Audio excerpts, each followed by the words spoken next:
He called it a worthless hobby. For years, she worked in silence, her passion dismissed, her efforts mocked, even at the dinner table. But one photo, shared by chance, set off a chain of events no one could have predicted.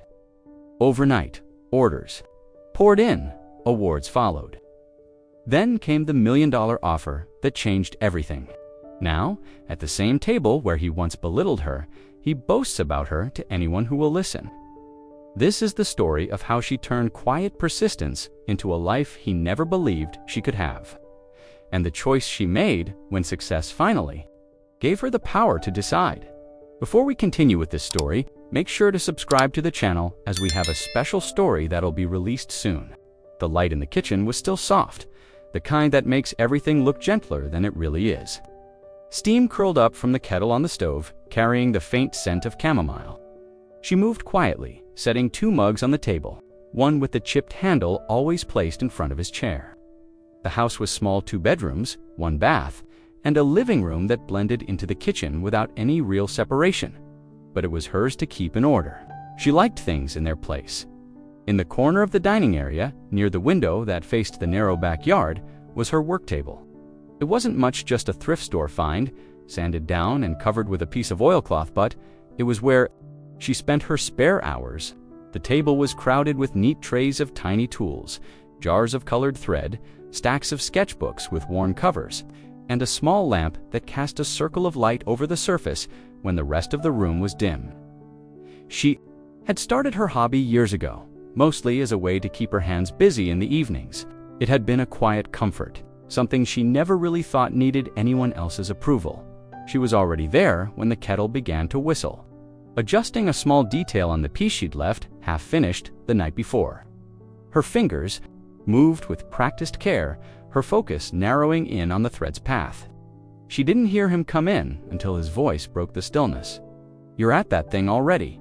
His tone was half amusement, half dismissal, the kind he reserved for things he thought didn't matter.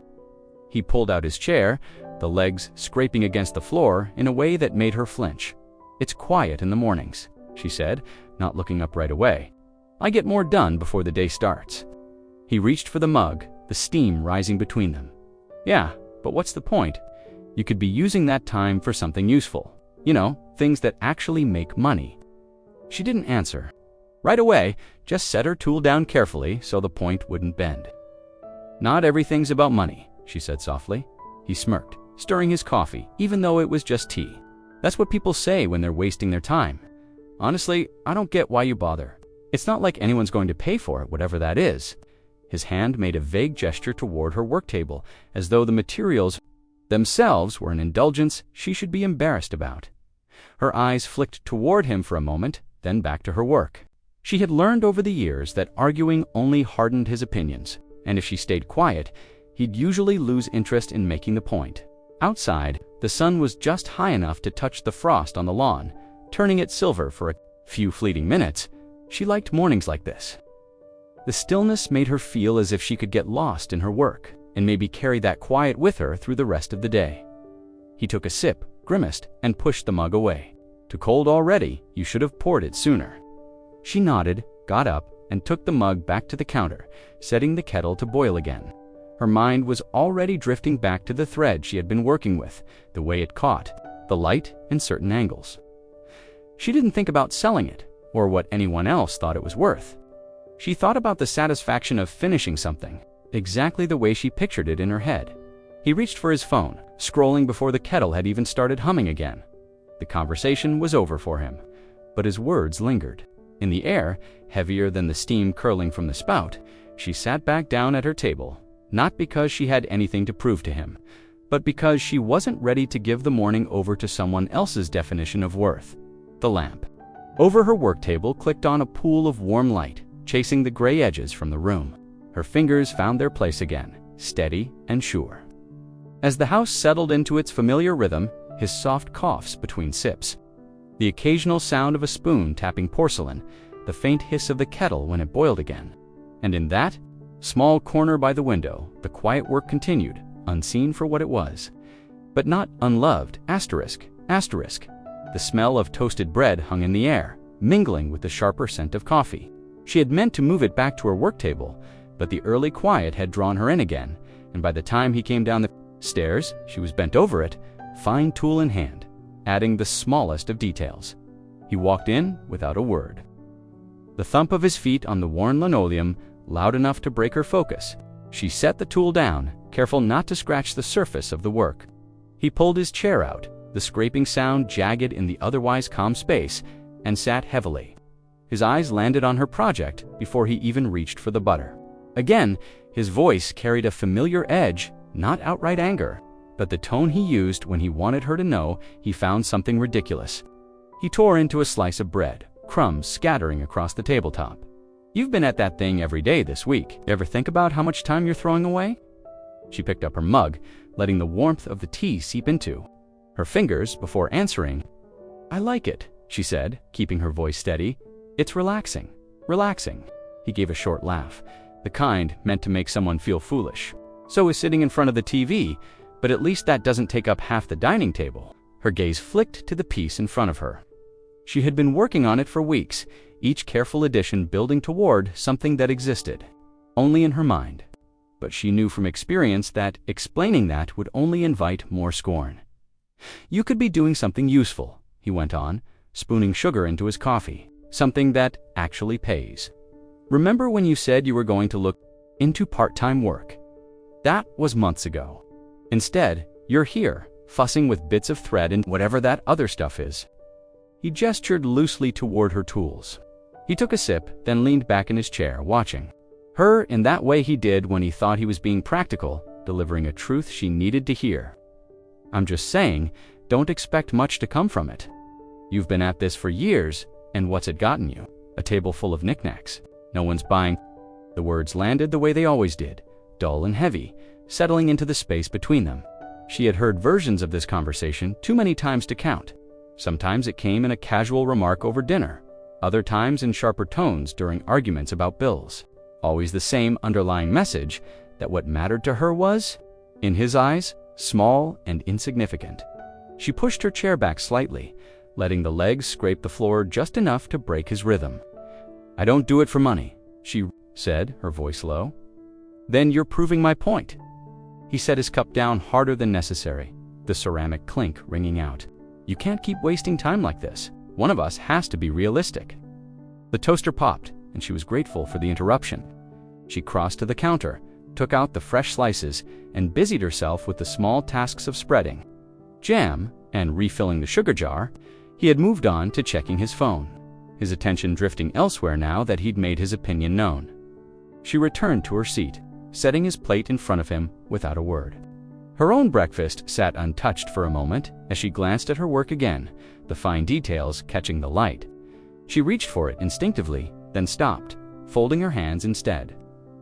There would be time later, when the house was quiet again, to give it her attention. For now, she let the conversation settle into the background hum of their morning. Another layer in the history of dismissive remarks she'd learned to carry in silence. He didn't notice her eyes lingering on the project, or the way her fingers twitched faintly with the urge to keep going, and she didn't tell him that even after all these years. Every scoff only deepened her resolve to keep creating whether he saw the worth in it or not. The work table in the corner never looked the same 2 days in a row. Some mornings, it was a scatter of loose material spools, half-enwound, bits of fabric, sketches pinned under smooth stones to keep them from curling. Other days it looked almost surgical, each tool aligned just so, the surface cleared except for the one project she was focusing on. Today, it was somewhere in between, a small, deliberate chaos that made perfect sense only to her. The lamp above the table hummed faintly, casting its warm, concentrated light over the scene. Outside the window, the yard was pale with frost, the brittle grass bending under its thin layer of ice. Inside, her hands moved with quiet assurance. She wasn't fast. That had never been the point. She worked at the pace of someone who understood that the smallest mistake could mean hours of undoing, that rushing would strip the process of the care it required. She reached for a tool with a curved tip, one she'd had for years. The handle was worn smooth where her fingers always held it, a faint groove from thousands of repetitions. With it, she teased a single thread into place, leaning Close to check the angle, she adjusted it by barely a breath's width before moving on to the next. The motions were so precise they could almost seem mechanical. But her mind was engaged in every step. The piece she was working on wasn't large, about the size of a notebook, but it held weeks of labor in its frame. Tiny details stitched, or carved or set into place until they formed patterns that no one could fully appreciate without looking closely. That was part of why no one understood. To the casual eye, it might look nice, even pretty, but they would never see the hours she had invested. The evenings she had spent reworking a section until it felt exactly right. It had been like this. For as long as she could remember, the world outside moved quickly, impatient for results. But she found satisfaction in the kind of work that couldn't be hurried. She liked how it forced her to slow down, how it asked for her full attention. In those hours at the table, the noise of the rest of her life, the bills, the comments, the small daily disappointments fell away. When she tried to explain this to people, they nodded politely but didn't really hear. Her friends would look at her projects and say they were cute or so detailed, but their voices always carried the tone of someone indulging a child's pastime. Even her sister had once told her it was nice to have a distraction, as if the craft existed only to fill empty hours rather than being a pursuit in its own right. She didn't bother correcting them anymore. The truth was too bound up in the way she felt when she sat down at the table, in the way her hands seemed to know what to do, even when her mind was somewhere else. Some of her best work had come on days when she felt heavy with other worries, her focus narrowing to a single point until the rest of the world blurred away. She paused to examine her progress, tilting the frame so the light shifted across its surface.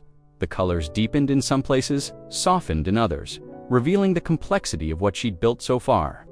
She smiled faintly, a small private acknowledgement that she had managed to capture exactly the effect she'd been aiming for. The kettle on the stove began to whistle, and she set her tools down carefully, each one placed in its spot so she wouldn't lose her rhythm. She crossed the kitchen, poured the hot water into her mug, and returned to the table without hesitation. The tea would grow cold beside her before she thought to take a sip. Hours could pass like this without her noticing. The work demanded patience, and she gave it willingly. Every piece was a slow accumulation of hundreds of choices, each one deliberate, each one contributing to the whole. It didn't matter that no one else seemed to value it the way she did. The worth was in the doing, in the quiet satisfaction of creating something that existed because she had imagined it, and because she had been willing to give it the time it needed to come to life. Asterisk, asterisk, the restaurant was one of those places he liked to choose when they were meeting people from his side of the circle. Dim lighting, polished wood tables, the low hum of conversation that made you lean in to hear each other. He had called it a casual get-together, but she knew from the way he checked his reflection in the car window before they walked in that he wanted it to be more than that. They were the last to arrive, joining a table already set with wine, glasses, and the easy laughter of people who had known each other for years. She slipped into the chair beside him, smoothing the edge of the menu while the talk flowed around her. Most of the people here she only saw a few times a year. They knew her name, maybe a vague idea of where she'd grown up, but not much else. She was fine with that. These dinners were his stage. The first round of drinks arrived, and with it, the familiar rhythm of stories and interruptions. Jokes that built on each other, everyone competing for the loudest laugh. She listened, smiled when it felt expected, and let her hands rest loosely in her lap. It started small. One of his friends, a man with an easy grin and a tie loosened from the day's work, asked her if she'd found a new job yet. She said no, she was still at home, still working on her projects. The word projects had barely left her mouth before her husband cut in, grinning at the table. "Oh, you mean her little hobby?" he said, the tone light enough to sound harmless but sharp enough to draw a ripple of laughter from the others. "She's got this whole setup in the dining room thread. Beads, tiny tools. You'd think she was running a dollhouse repair service." She felt the heat rise to her cheeks before she could stop it. The table laughed again, not cruelly, but in that way people do when they're following the lead of the storyteller. Someone asked what exactly she made. "Oh, you know," he said, leaning back in his chair, "little things, decorations, stuff no one needs but somehow takes hours to put together. I keep telling her, if she charged by the hour, each one would be worth about $600. Except, of course, Nobody's buying. He laughed at his own joke, and this time it was joined by a few chuckles and the clink of glasses.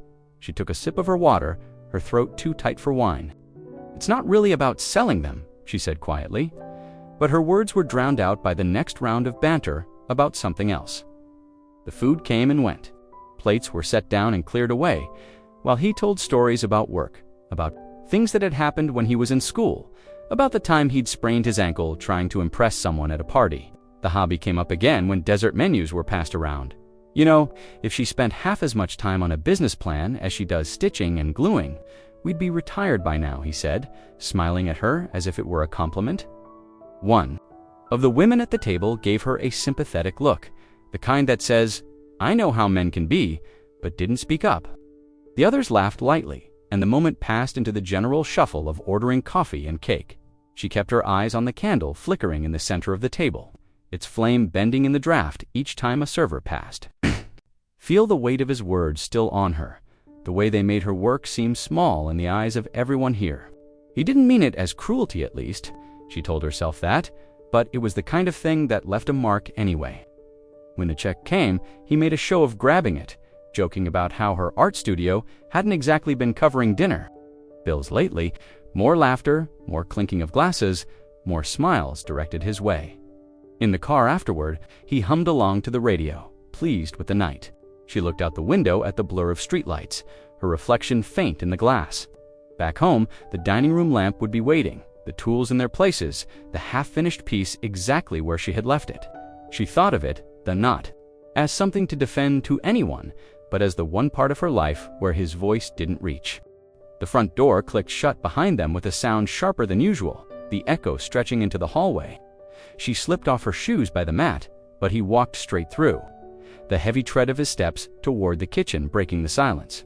The night air still clung to her, cool against her skin, but inside the house it felt warmer, heavier, as if the stillness had been waiting for them to return so it could close in. She followed him in, unfastening her coat slowly, buying herself a few extra seconds before whatever was coming next. He was already at the counter, loosening his tie and pulling a beer from the fridge. The metallic crack of the cap hitting the sink was the only answer she got. When she asked if he wanted tea instead, "You didn't have to say that in front of everyone," she said finally, her voice low but steady. He didn't turn. "Say what? You? Know what about my work? About it being worthless?" The word came out before she could soften it, the way she sometimes did to keep the peace. He took a long pull from the bottle before answering, still facing the counter. "I was joking. Everyone knew I was joking. You need to lighten up." She stepped further into the room, the soft pad of her stockinged feet muffled by the rug. It didn't sound like a joke. It sounded like you were telling them, "I'm wasting my time." Now he turned, leaning against the counter, the bottle dangling from his fingers. "Because you are. Look, I'm not trying to be the bad guy here. I just think you spend too much time on something that's never going anywhere. You take up half the dining room with it. Thread, tools, boxes stacked against the wall, honestly. It looks like a yard sale in there." She felt her chest tighten. "That space is where I work. It's where I make things. It matters to me. And what does it get you?" His voice rose slightly, not in a shout, but in that sharp tone that always cut deeper than volume. "A handful of trinkets, no one. Baizu could be using that time for something useful, something that actually contributes to this household. But instead, you sit there night after night, filling up the place with clutter." Her hands curled into fists at her sides. She thought of the hours she'd spent bent over her work table, the quiet satisfaction of finishing a piece exactly as she envisioned, the way it felt to create something out of nothing. Those moments were hers alone, and now he was talking about them like they were nothing but wasted breath. "It's not clutter," she said, her voice trembling despite her best effort to keep it steady. "It's my work. Just because it doesn't earn money doesn't mean it has no value," he scoffed, turning back to the counter. "Value doesn't pay the bills. You want me to pretend it's important? Fine, but it's still taking up space. We don't have, and time you could be putting into something real." She stood there, the hum of the refrigerator filling the space between them. She had heard versions of this before at breakfast, in passing, under his breath, during get-togethers, but something about tonight made it feel different. Maybe it was the way he'd laughed with the others, letting them join in on the joke. Maybe it was the ease with which he dismissed her now, like the years she had poured into her craft could be swept aside with a shrug. "You don't have to understand it," she said quietly, "but you could at least respect it." He shook his head, almost smiling. "Respect something that's a waste of time and space." "You know, I can't do that." There it was. The words sat between them, heavy and unmovable. She felt them settle into her bones, the final confirmation of something she'd been trying not to admit to herself. It wasn't just that he didn't value what she did, he didn't value her enough to try. She turned without another word, walking toward the dining room. The lamp over her work table was still on, casting that warm circle of light across her tools and the unfinished piece she'd left there earlier. She stood in the doorway for a moment, looking at it. Then, slowly, she switched the lamp off. The room dimmed, leaving only the faint light from the kitchen behind her and the quiet weight of knowing something had shifted for good. Asterisk, asterisk, the dining room felt different in the morning light, as if the air itself had settled overnight. The chair by the work table was still pulled out, angled toward the window, a small indentation in the cushion where she had last sat. Her tools were exactly as she'd left them, spools of thread lined up in uneven rows, small jars of beads. Catching the light, the curved-tipped tool resting beside the half-finished piece. For a moment, she stood in the doorway and just looked, letting her eyes trace the familiar shapes, the little world she had built for herself in this corner of the house. It wasn't sudden, the thought that maybe he was right. It had been settling. Over her 4 weeks, years even, layered by every offhand remark, every laugh at her expense, every look that said, "This is pointless." Last night had only pulled the thread loose, unraveling what was left of her certainty. She stepped forward, her fingers brushing the edge of the table. The surface was scratched in places from years of use, worn smooth in others where her hands had rested. She reached for the first tray of tools, lifting it carefully and setting it on the floor. The sound was soft, barely more than a shift in the air, but it felt loud to her. One by one, she began to sort. The spools went into a shallow box, arranged by size without much thought to the colors. She didn't bother with the neat labels she used to make. The jars of beads were heavier. Then she remembered, their glass sides cold against her palms. She wrapped each one in brown paper before placing it in a second box. The crinkle of the paper loud in the stillness, her sketchbooks came next. She ran her thumb along the edges of the pages before stacking them together. Some were nearly full, others barely touched, their covers curling from being left too close to the lamp's warmth. She placed them at the bottom of another box, the weight of them familiar and strange at the same time. The half-finished piece stayed where it was until the end. She tried not to look at it too closely as she worked around it, but her eyes kept catching on the tiny details, the way the colors shifted under the light, the precision of the stitches she'd worked so slowly to perfect. It was almost done. Another day, maybe 2, and she could have called it finished. She hesitated, her hands resting on either side of it. Then she lifted it gently, holding it in the air for a moment before sliding it into a padded envelope. The sound of the flap, sealing was small, but it echoed in her chest. When all the boxes were filled, she stacked them against the wall, 3 neat columns where her work table had once sprawled. The table itself she left bare, wiping it down with a cloth until the surface shone. Without the clutter of her materials, it looked like it belonged in a cataloged, empty, functional, anonymous. She stood back and looked at the room. It was cleaner, now more open. He would like that. There was space for other things, space that didn't carry the mess of her so-called hobby. She told herself that maybe it was for the best, that she could use the time for something practical, something measurable. The kitchen, the sound of the coffee maker sputtering to life, broke the silence. She could picture him there, pouring his mug, maybe already thinking about the day ahead. He wouldn't notice the change right away, but when he did, he'd see it as progress. She turned off the lamp above the table, the last warm light in the room fading into the pale wash of morning. Then she walked away, leaving the boxes neatly lined against the wall, the table bare, and the quiet space where her work used to live. The knock on the door came mid-afternoon, when the house was quiet and the winter light had begun to thin. She had been in the kitchen, rinsing a cup in the sink, the faint hum of the refrigerator filling the stillness. When she opened the door, the sight of the woman standing there pulled her back years in an instant. Clara. The smile that spread across her friend's face was warm and surprised all at once. I was in the neighborhood. Thought I'd take a chance. You might still be here. They hugged awkwardly in the narrow entryway, the scent of cold air and wool from Clara's coat mixing with the faint lemon of the cleaner she'd used earlier. She ushered her inside, apologizing for the mess, though there was little to apologize.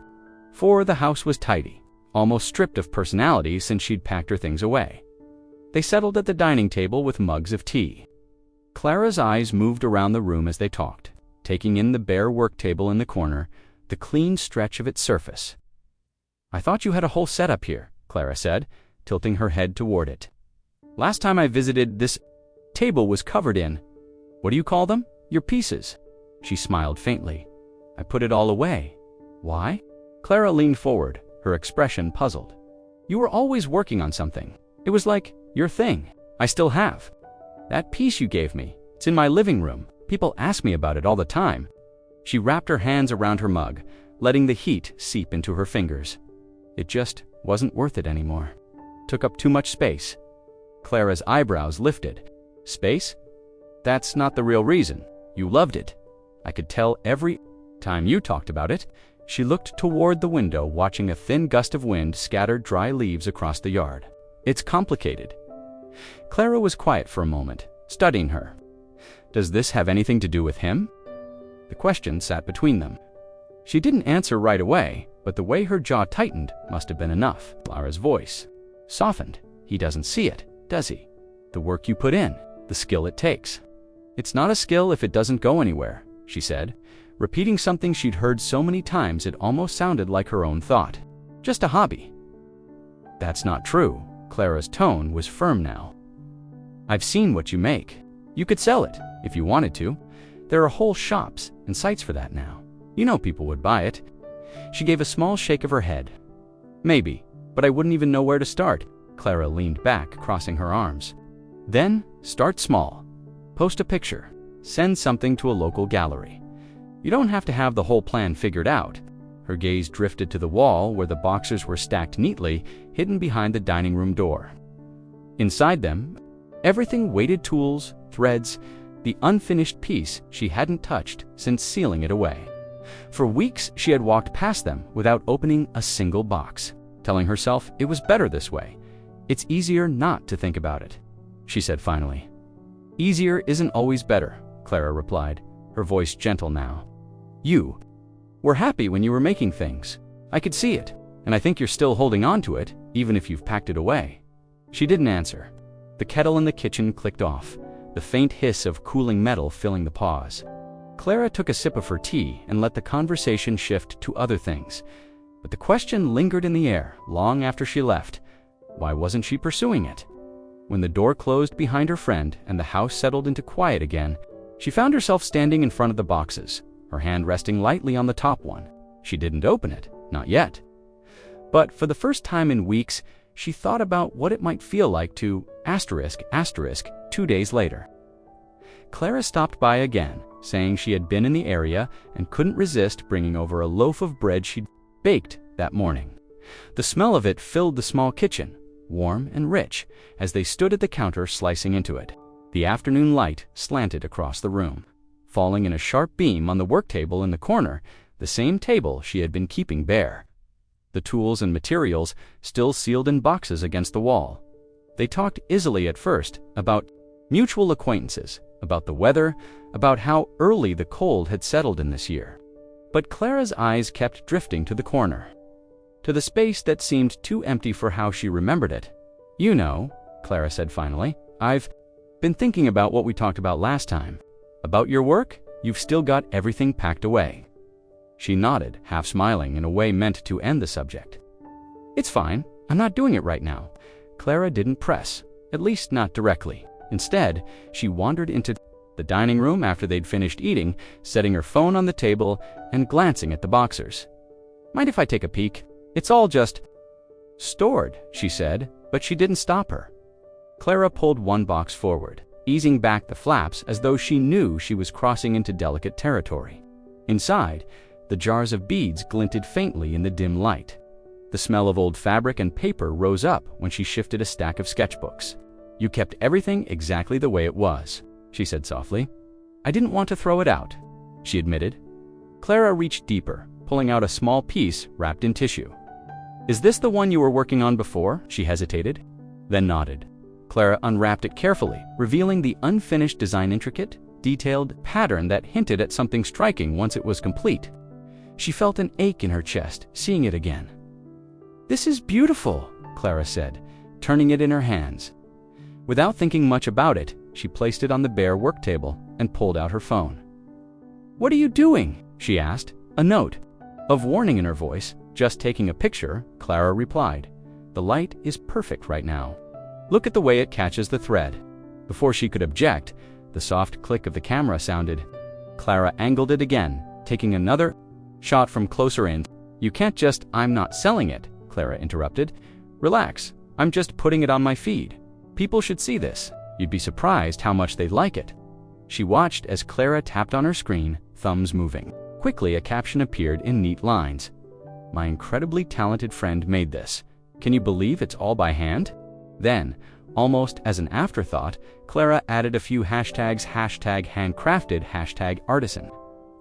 #support small creators. The post went up before she could form a full protest.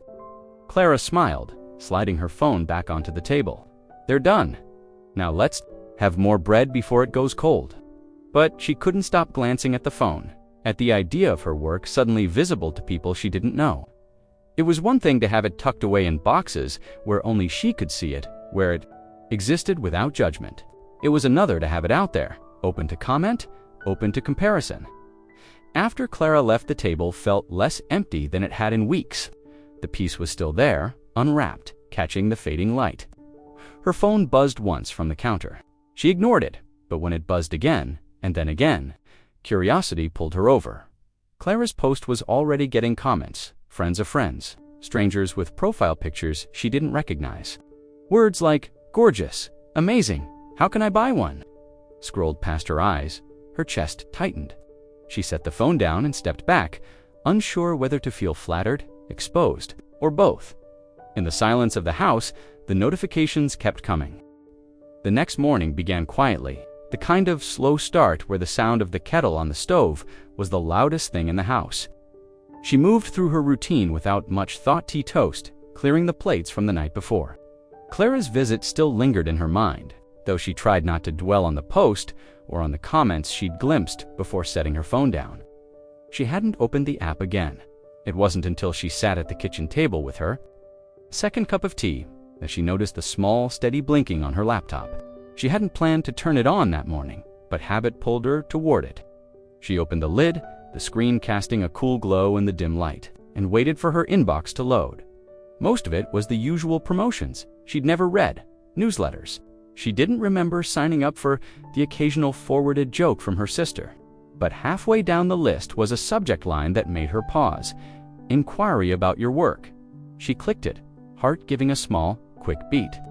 The message was short, written in plain language.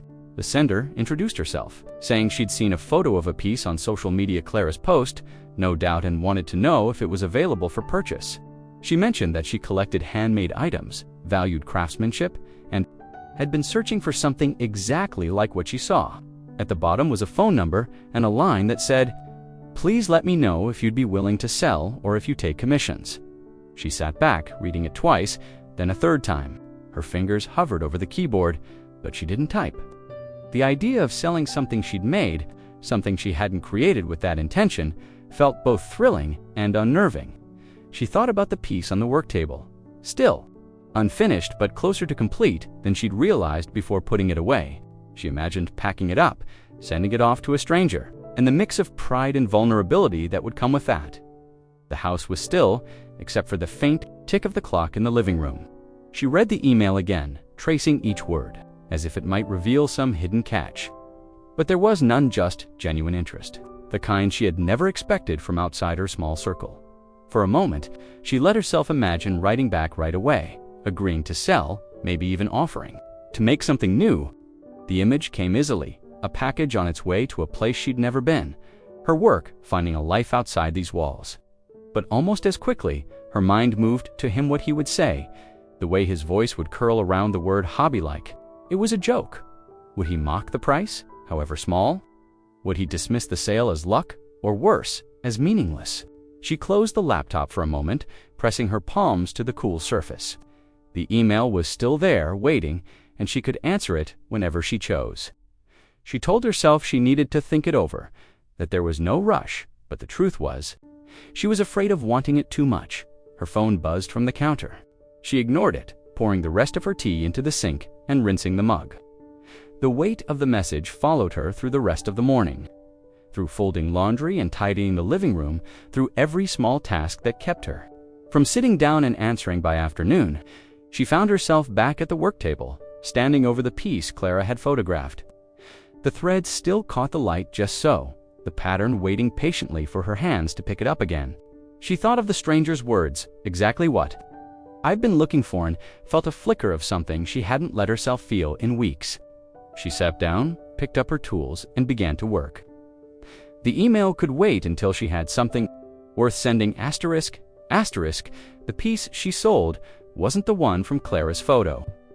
That one was still in progress, the design demanding more time and precision before she could call it finished. Instead, she went to the boxers against the wall and lifted the flaps on the top one, the faint smell of fabric and paper rising as she sorted through what she had packed away. Near the bottom, wrapped in tissue paper, she found something smaller in. Earlier piece, delicate but complete, one she had never quite decided what to do with. She remembered the weeks she had spent on it, the way she had worked through the quiet hours after dinner while the house settled into shadows. It wasn't her newest or most elaborate work, but it was something she could part with. She laid it out on the table, smoothing the edges, checking for loose threads or imperfections. Her hands lingered on it longer than they needed to, a small part of her reluctant to let it go at all, but the email from the stranger was still there, polite and patient.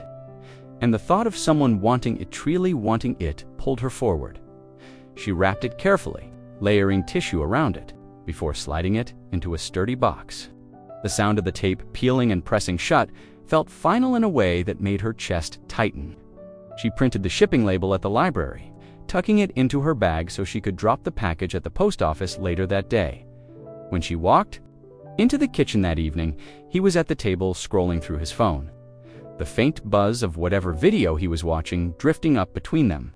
She set her bag down, the edge of the printed receipt peeking out from the pocket, and busied herself with starting dinner. "You were out long today," he said without looking up. "I had errands," she replied, chopping vegetables slowly. "What kind of errands?" She kept her tone casual. "Post office, grocery store, just little things." He hummed in acknowledgement, already half lost in whatever was on his screen. There was no point in offering more. She could imagine the questions. What did you send? Why? How much did they pay? The way his eyebrows would lift at her answer, as if confirming some unspoken point about her hobby. It was easier to keep it small, to let it be a quiet thing that belonged only to her. After dinner, while he cleared his plate, she checked her email. The buyer had already written back, "Package received, even more beautiful in person. Thank you." A line at the end made her stop. "If you ever make anything similar, please let me know. I'd be interested in purchasing again." She read it twice, the words settling somewhere deep. It wasn't about the money, which wasn't much, it was the fact that someone she had never met valued what she had made enough to want more. The thought warmed her in a way she couldn't explain. Later that night, when the house was quiet and he had gone to bed, she returned to the work table. The unfinished piece from Clara's photo lay waiting under the lamp, the threads gleaming softly in the light. She picked up her tools and began again, each careful motion bringing her closer to finishing it. She didn't know if she would sell it. Maybe she would keep it, just to remind herself of what she could do. Or maybe, when it was done, she would send it out into the world the way she had with the smaller piece. Either way, the act of working on it felt different now, less like an indulgence, more like a quiet claim she was making for herself. The next morning, the empty spot where the box had been on the shelf caught her eye. She thought of it traveling, somewhere far from here, settling into a home where it would be seen every day. It was a small thing, but it was hers, and that was enough. It began quietly, almost too quietly to notice at first. A second email, this one from a different name, asking if she had any other pieces for sale. Then a comment under Clara's post from someone neither of them knew, "Do you take commissions?" She read them in the dim morning light, her tea cooling on the table beside her, and told herself it was probably just a fluke, people being polite on the internet. Still, she wrote back. She kept her responses brief, offering photos of the few completed works she still had packed away. Most were older pieces, ones she hadn't looked at in months. She sent them without expecting much, and was startled when the replies came almost immediately. They wanted to buy. The first order was small enough to cover groceries for the week. The second, only a day later, was larger. She boxed them up at the kitchen counter while he was at work, wrapping each item with the same care she had always given her creations, though now there was an added sense of purpose. She printed the shipping labels at the library again, the machine humming steadily, the paper warm in her hands. By the end of the week, 3 more messages had arrived. 2 came from people who said they'd seen her work through Clara's post. The other from someone who had been shown the photo by a friend. Each time she saw the subject line, "Interested in your worker," small flutter stirred in her chest. She didn't tell him about any of it. In the evenings, when he sat watching television or scrolling through his phone, she slipped away to the dining room, unstacking the boxes one by one. The table began to look as it once had, jars lined up in rows, tools arranged within easy reach. Fabric and thread spread out under the steady pool of lamplight. It felt different this time. Before, her work had existed in a closed loop, created and admired only by her, maybe occasionally by someone who visited. Now, every careful stitch and placement had the potential to travel beyond these walls. She thought of her pieces in other people's homes, on display in rooms she would never see, becoming part of someone else's life. By the second week, she was checking her inbox first thing each morning, fingers curling around her mug as she waited for the emails to load. The buzz wasn't overwhelming. There were no floods of orders or sudden fame, but it was steady, like a small stream she could hear running just out of sight. One night, she found herself sketching new designs long after the house had gone quiet. The ideas came faster than she could put them down, spilling across the pages in neat lines and sudden bursts of detail. She realized how much she had missed this part, the imagining, the planning, the slow building of something that didn't yet exist except in her mind. The next day, she bought fresh supplies.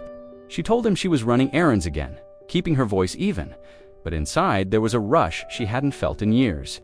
She carried the bag into the house like it was something fragile, tucking it under the table until she was alone to unpack it. By the end of the month, her work table was alive again.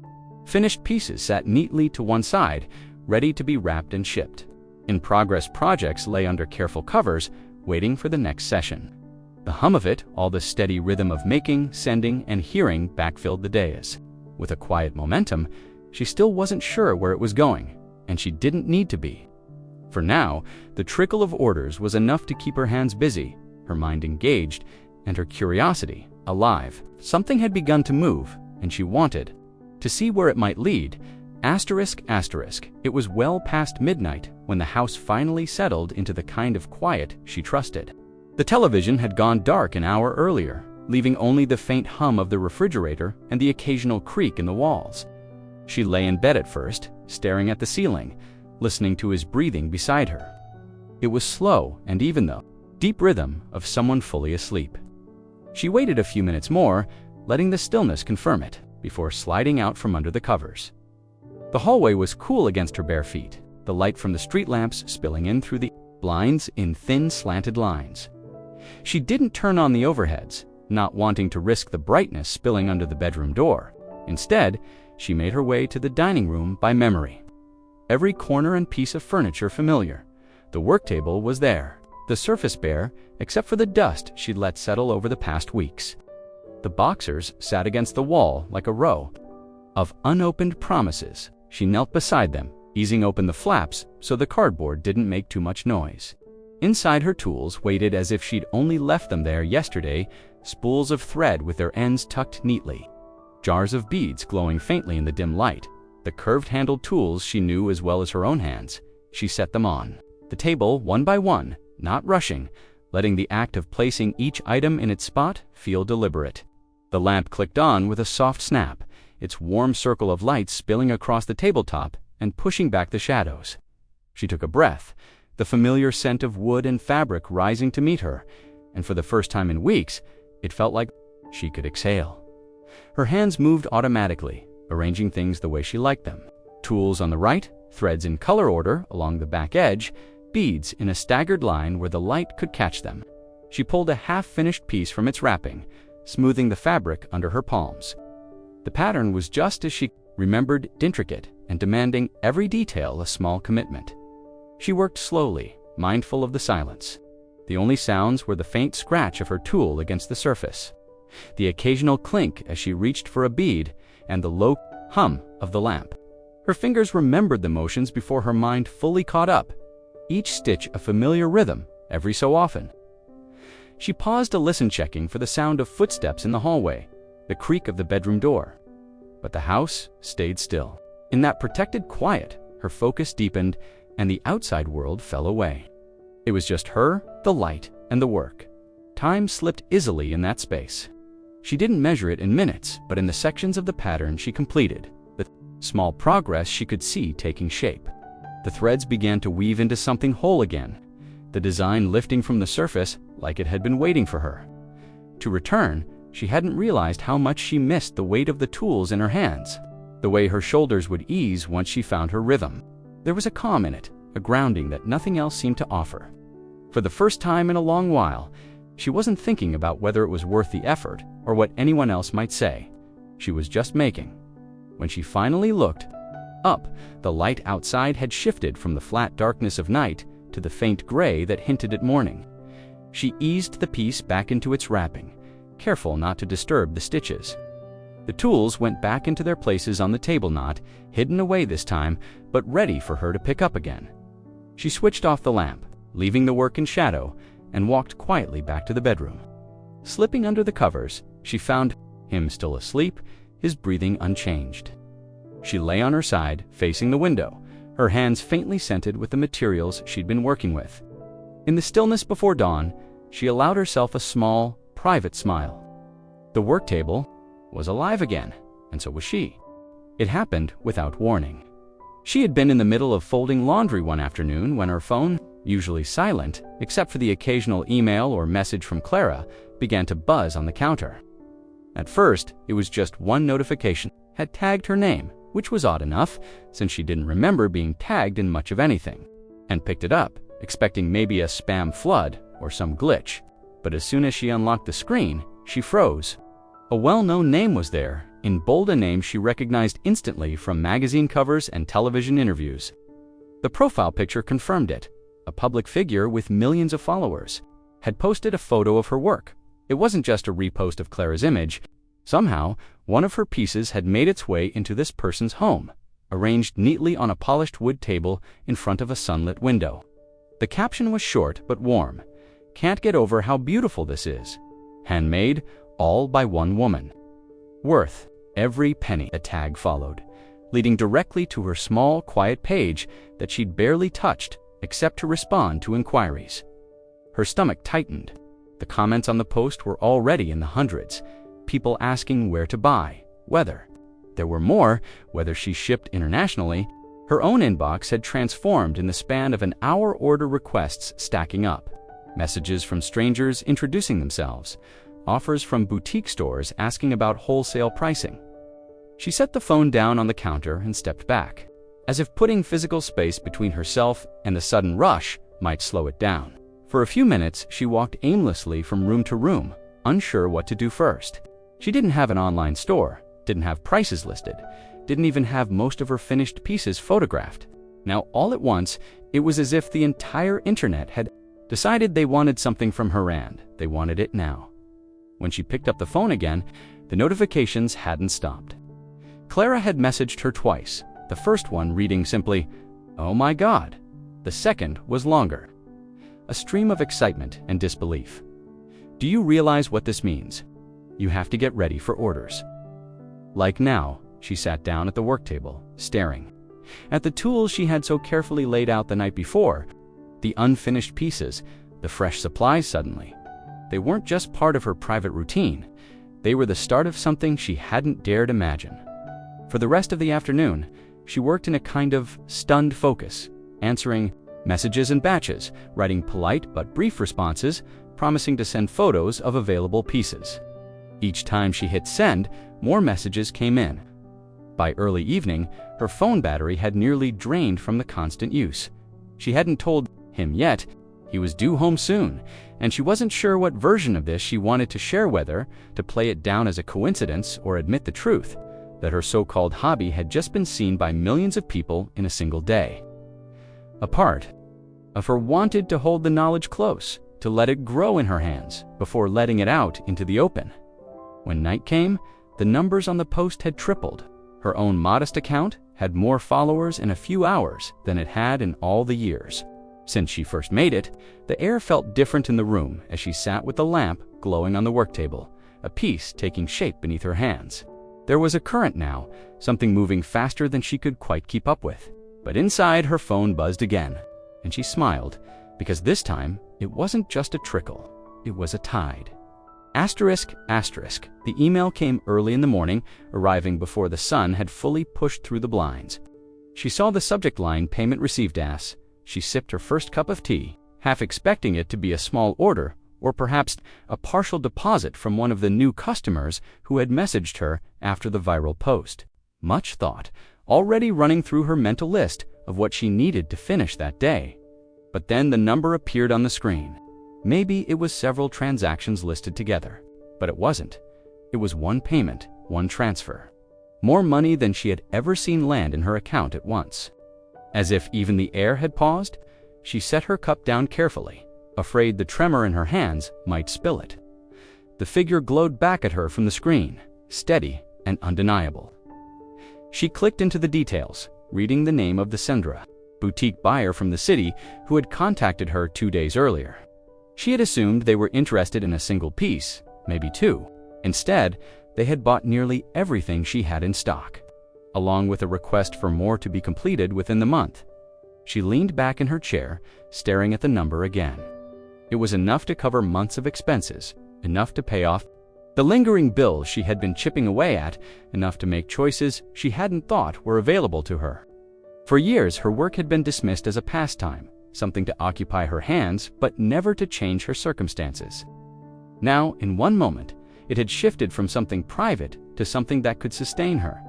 Her first impulse was to tell someone. Clara came to mind. Immediately, she could already imagine her friend's delighted reaction, the quick messages back and forth. But she hesitated when she thought of him. She pictured the kitchen table, his raised eyebrows, the way he might lean back in his chair and find a way to make the number seem less remarkable, less real. The urge to share dimmed. Instead, she opened a small notebook she kept by the work table, the one where she usually sketched designs or jotted supply lists. On a clean page, she wrote the number down, pressing the pen hard enough that the impression would show through to the next page. She didn't add any explanations, just the amount underlined twice. It felt like a quiet way of marking the moment, of keeping it for herself. The rest of the morning passed in a haze. She found herself checking the account again, as if the figure might vanish if she didn't confirm it was real. Each time, the same calm black digits waited for her. She started packaging the pieces for shipment, wrapping them with even more care than usual, double-checking each label.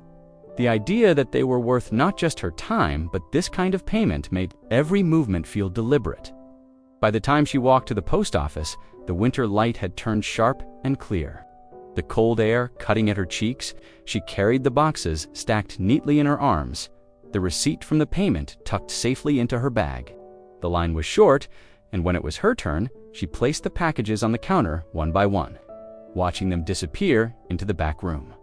When she returned home, the work table was bare again, waiting for the next round of projects. She sat down, pulled her tools close, and began sketching out the first of the new orders. The number in her account was still there, and she knew it would be for some time. But it wasn't the money alone that mattered. It was the proof that her work had value, that the years of quiet effort had been worth something after all. She didn't mention it that night over dinner. Some things, she decided, didn't need to be spoken aloud to be real. The number was hers, and the work that created it would keep growing, whether anyone else believed in it or not. It started with one corner of the dining room. The work table, once neatly arranged, now spilled over with materials in small, chaotic piles, spools of thread leaning against jars of beads, stacks of fabric balanced on top of each other, rolls of bubble wrap leaning against the chair legs. At first, she tried to keep it contained, pushing everything close together so the rest of the house still looked orderly. But the orders kept coming, faster than she could finish them, and soon the edges of her workspace began to blur. The hallway took the next hit. She lined completed packages along the wall, each one labeled and ready to go, but waiting for their scheduled pickup. At first, there were only 2 or 3 at a time, but by the end of the week, the line of boxes stretched.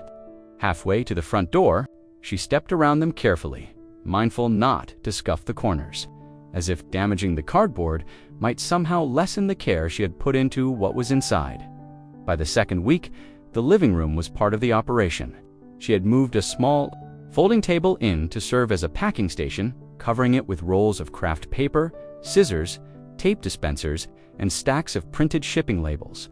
Each morning, she would start by matching the labels to their boxes, double-checking every name and address, her handwriting filling the sides with small notes. Fragile. This side up, keep dry. The kitchen counters weren't safe either. One end was taken over by a row of plastic bins filled with finished pieces waiting to be wrapped. Between making coffee and cooking dinner, she would stop to reach into a bin, check the stitching on a piece, and tuck it carefully into its packaging. Moved through the house differently now. There was no clear separation between work and home. The two had merged into something else entirely. Every room carried some trace of the organza loose thread on the couch cushion, a pair of scissors on the coffee table, the faint scent of fabric dye in the air. The hum of the printer had become as common as the sound of the refrigerator, spitting out packing slips and invoices in steady bursts. At night, when the rest of the house was dark, she would walk from room to room, checking everything. She'd straighten the stacks of boxes in the hallway, make sure the bins in the kitchen were sealed, and set out the materials she needed for the next day. It was a quiet ritual, a way to keep the chaos from tipping over into something unmanageable. He noticed, of course, it was impossible not to. The narrow spaces left between the stacked boxes, the dining table that hadn't been used for a meal in weeks, the constant presence of tape and cardboard, and the faint rustle of packing paper. But he didn't say much, sometimes only a passing comment about the clutter, a glance at the packages when he walked through the hallway. The orders were proof enough. Each one was a reminder that her work had found a place in the world beyond these walls, that people she had never met were waiting for something she had made with her own hands. When the pickup driver came, usually in the late afternoon, she would help carry the boxers to the door, lining them up neatly for scanning. Watching them leave, vanishing into the back of the truck, always gave her a strange mix of relief and pride. The house would feel briefly lighter, the floors clearer, only for the space to fill again within days. The home she once kept carefully in order now looked like a workshop, but she didn't mind. Every label, every package, every stack of materials was a sign of something growing, something she had built piece by piece. And though the space felt smaller, her world had never been bigger. Asterisk, asterisk. It was late in the evening when he finally said something. She had been at the work table for hours, the lamplight spilling across stacks of materials, with shipping labels fanned out like playing cards beside her. The steady sound of tape peeling from its roll and the occasional snap of scissors had filled the background for weeks. But tonight, it must have been too much for him to ignore. He came into the room and stood in the doorway for a moment, taking it all in. What is all this? His voice carried a mix of irritation and curiosity, the kind of tone he used when he was trying not to sound annoyed but couldn't quite help himself. She didn't look up immediately, not because she was avoiding him, but because she was in the middle of wrapping a delicate piece. The paper had to be folded a certain way to keep it from creasing. She smoothed the edges, tucked the folds in neatly, and only then set it aside. "They're orders," she said simply, keeping her voice neutral. "Orders? For what? You've got boxers in the hallway, the living room." I nearly tripped over one coming in. He stepped inside, picking up one of the smaller packages and turning it over in his hands. The label was neatly printed, the corners of the box sharp and clean. "You selling something?" She nodded, still sorting the next set of materials. "My work." The same thing I've been making for years." He looked at her then, eyebrows pulling together as if he couldn't quite fit the idea in his head. "That hobby of yours? People are buying it. Like, enough to fill half the house." His disbelief was plain, and for a moment she felt the old sting, the one that came every time he dismissed what she did without even trying to understand it. But this time, she didn't let it show. She simply reached for the next box, sliding the finished piece inside and adding the packing slip. "More than enough," she said, keeping her tone steady. He leaned against the edge of the table, watching her work. "And when did this start? Because I swear a month ago you had all that stuff packed away. Now it's like a warehouse in here." She could have told him about the friend's visit, the photo, the sudden rush of messages after that celebrity post. She could have explained how the orders had grown day by day, how she'd had to rearrange the house just to keep up. But didn't she let the details stay with her where they felt safe? "It started when people saw it," she said finally. "Turns out they wanted it." He gave a small laugh, though it wasn't exactly unkind, more surprise than anything. "And you're making money from this?" She looked up at him then, meeting his eyes for the first time since he'd come in. "Enough to keep doing it. Enough to make it worth my time." There was a pause. He glanced at the hallway where the boxers waited, then back at her. "Huh, I guess I never thought it would, turn into something." She didn't respond. There wasn't anything to say that wouldn't sound like an "I told you so," and she didn't need to prove anything anymore. The work spoke for itself. The orders, the labels, the packages ready to leave the house, they were proof enough. After a moment, he set the small box back down on the table and left the room. She listened to his footsteps fade down the hall, the sound of the television clicking on a minute later. The quiet returned, the kind of quiet she could work in. She reached for the tape again, sealing the box with a smooth press of her hand. Whatever he thought, whatever questions he still had, didn't matter. What mattered was the stack of orders in front of her and the knowledge that tomorrow there would be more. It began with a phone call she almost didn't answer. The number was unfamiliar, and she was in the middle of wrapping an order that had to be shipped that afternoon. She let it ring twice before picking up, expecting it to be a wrong number or another spam offer. Instead, a warm, enthusiastic voice introduced herself as a producer for the local news. She explained that they'd seen her work online. Someone on the team had purchased one of her pieces and brought it into the newsroom. The anchor loved it. They wanted to feature her story on the evening segment about small businesses finding unexpected success. She sat there for a moment, the scissors still in her hand, unsure if she'd heard right. The producer went on, asking if they could come. By that week 2 film, it would be simple. She said just a few shots of her workspace, some footage of her working, and a short interview. Before she had time to second-guess herself, she agreed. The day they arrived, the small house looked even smaller. The living room was crowded with their equipment. Lights on tall stands, a camera balanced on a tripod, cables snaking across the floor. One of the crew members began shifting her boxers to the side so they could get a clear shot of the work table. She tried to apologize for the clutter, but the cameraman just smiled and said, "No, this is perfect. It tells the story." They asked her to sit at the table and work as she normally would. She threaded a needle with steady hands, feeling the weight of the camera just over her shoulder. The lights were bright, warmer than the lamp she usually worked under, and she could feel the heat against her skin. The anchor, a woman with an easy smile, sat across from her, asking gentle questions how she'd started. When she realized her work was gaining attention, what it felt like to be sending pieces all over the world, she answered honestly, though. She kept some parts to herself, the years of quiet dismissal. The nights she'd worked alone at the kitchen table, without telling anyone, she talked about the joy of seeing people connect with what she made, about the messages from customers who said her pieces reminded them of home or family. The cameraman moved around the room, capturing close-ups of her hands, the texture of the materials, the stacks of packages waiting to be shipped. At one point, they asked her to carry a box to the door, simulating the moment a customer might receive it. She laughed a little at the staging, but did as they asked. From the corner of the room, she noticed him watching. He had said little when she told him about the news crew coming, just a raised eyebrow and a quiet, "Really, no." He leaned against the doorway, taking it all in. His eyes followed the camera as it panned across the rows of finished work, the piles of materials, the labels lined up in neat rows.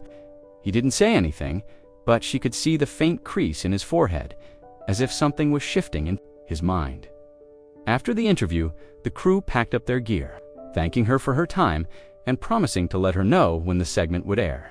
The anchor shook her hand warmly, saying she thought people would be inspired by her story. When the door closed behind them, the house felt strangely quiet, as if the walls were settling back into place after being stretched open. She went back to her table, the tools still laid out, the work still waiting. There were orders to finish, deadlines to meet. But now, there was also the knowledge that soon her story would be broadcast into living rooms across the city. People who had never heard her name would see her hands at work, hear her voice telling how it all began, and for the first time, she thought about what it might mean to be seen not just by customers, but by everyone. Asterisk, asterisk. The email arrived just after dawn, slipping into her inbox without ceremony. She noticed it while scrolling through the usual morning mix of order confirmations, shipping notifications, and the occasional customer thank you. The subject line was short proposal for collaboration and, at first glance, it didn't stand out. She almost skipped over it, thinking it might be another small retailer asking about wholesale pricing. But something about the sender's address caught her eye. It was a corporate domain she recognized, the kind tied to brands whose ads ran during primetime television, the kind she had never imagined would have reason to contact her. She opened it cautiously, reading the first few lines with the measured detachment she'd learned from dealing with occasional overly ambitious offers, but within seconds, she felt her breath change. The tone was professional, deliberate, and confident. They had seen the recent local news segment, they had reviewed her work both through the viral social media post and through orders they had discreetly placed under other names. They were impressed not just with the craftsmanship, but with the originality, the personal mark in every piece. The email went on to outline their proposal. They wanted to license her designs for a national product line. They would handle manufacturing, distribution, and marketing. She would receive a substantial upfront payment, large enough to make her pause and reread the number twice, along with a percentage of every sale. The figure was not one she had ever connected to her own name. It was not just a year's income, not even 2 or 3. It was enough to change her financial life in an instant. Enough that, in clear and simple terms, she would become a millionaire. Before the end of the week, if she signed, she sat there for a long time, the laptop balanced on her knees, the cursor blinking in the corner of the screen. The house was quiet, except for the faint sound of the heater clicking on. She thought about the years when her work had been pushed to the side, dismissed as a pastime, about the months she had gone without replacing worn tools because she told herself it wasn't worth the expense, about the way she had packed everything away once, convinced that maybe he was right. Her first instinct was disbelief. This kind of thing happened to other people. People with connections, with formal business plans, with polished studios and marketing teams. But here it was, in black and white. Sent directly to her inbox, she reread the proposal, this time letting herself imagine what it meant. No more wondering if she could keep up with orders in the cramped dining room. No more turning away requests because she didn't have the time or materials. She could hire help, rent a proper workspace, even travel to meet suppliers and see her work displayed in places she had only ever seen in magazines. She didn't rush to reply. Instead, she opened a new document and began listing questions about production quality, creative control, how her name would be used, whether she could still make and sell her own work independently. She wasn't going to let excitement cloud her judgment. But she also couldn't deny the hum of energy that moved through her as she typed Dot from the hallway. She heard him moving, the sound of cabinet doors opening and closing. He didn't know yet. She wasn't sure when or how she would tell him, or if she even wanted to share the details right away.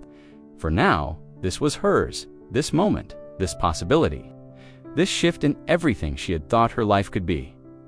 She closed the laptop, pressing her palm against its cool cover for a moment before setting it aside.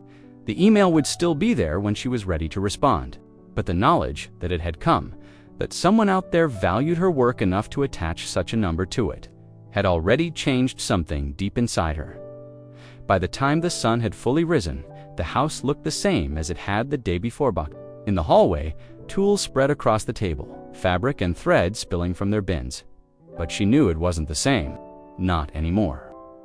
The number in that email was proof that her work had crossed into another world, and there was no going back. It arrived by courier in an envelope that felt heavier than paper should. She had been expecting if there had been contracts, phone calls, signatures, exchanged, but knowing it was coming was nothing like holding it, the courier asked her to sign for it, and when the door closed behind him, she stood there in the hallway, staring at her own name printed in clean black ink on the front. She carried it to the table, brushing aside a stack of packing slips to make space. The tear of the envelope sounded louder than it should have in the quiet house. Inside was a single sheet of paper on company letterhead, folded neatly in thirds. She unfolded it slowly, her eyes drawn to the bold numbers printed on the check. It took her a moment to fully register the amount, commas, in places she had never seen on anything with her name attached. She read it twice, 3 times, her breath caught somewhere between a laugh and a gasp. The weight of it wasn't just in the money, it was in what it meant. Every late night bent over her work table. Every moment she had wondered if she was wasting her time. Every scoff, every joke, every time she had been told it was just a hobby. All of it had led to this, the kind of validation she had never expected to come in the form of numbers on a page. Her phone buzzed against the tabletop, a sharp vibration that made her jump. A message lit up the screen from the producer at the news station. Just saw the announcement. So proud of you. Before she could type a reply, another came through, and another. Friends she hadn't spoken to in years, former coworkers, customers from across the country, all sending congratulations. Little bursts of excitement and disbelief.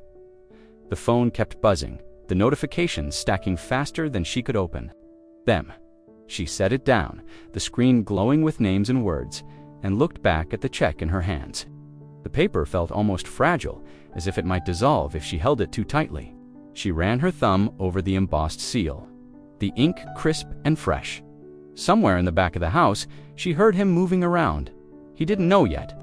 She wasn't hiding it exactly, she just wanted a moment to feel it alone before the conversation began. She wanted to sit with the weight of it, to remember this feeling before it was pulled into someone else's narrative. She thought about the first sale she had made, the small package she had sent off without much fanfare, and how she had barely mentioned it to him at the time. She thought about the orders that had taken over the house, the way the news crew had filmed her hands at work, the email that had changed everything. It had all happened so quickly, and yet felt like it had been building forever. The phone buzzed again, and this time she picked it up, scrolling through the messages. Some were short, just wow, or amazing, while others were longer, telling her she deserved every bit of this, that they always knew her work was special. She smiled at some, blinked back tears at others. The noise of it, all the praise, the surprise felt surreal, as if she were reading about someone else's life. But the check in her hands grounded her. This was real. This was hers.